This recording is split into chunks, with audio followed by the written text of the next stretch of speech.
Acara ini disponsori oleh Pemirsa ngedenin kasus COVID-19 Bali ring tanggal 17 Juni kauningin nincap saihang sareng rahina sedurungyane sane mungguh ring sekat sikidiri. Wilangan inuncap kauningin peniake selami di gang bulan ungkuran. Ngedenin pasien padam taler mewali mewah. Lianan punika pasien kena kauningin mewah ngelangkungin akidik saking pewewahan kasus. Wilangan ipun kantun kalih dasan diri. Anut saking data Satgas Penanganan COVID-19 Bali, pewewahan kasus wenten pitung dasa pitu diri. Kewentenan kasus sekadi puniki, nanin kapanggih ring tanggal 19 Maret sane lintang, raris muali tedon. Dadosnya nih, wilangan kasus COVID-19 Bali, langkungan 150 talian diri.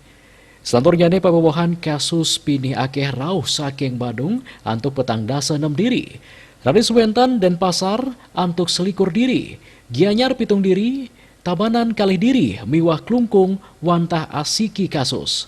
Selanturnya nih, kewentenang petang Kabupaten Sane, nenten nguningayang pewewahan kasus liwere Bangli, Jembrane Buleleng sahe Kadangasem.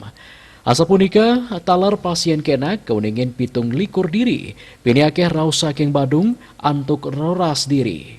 Dia Dewi, Bali Pos, nguningayang.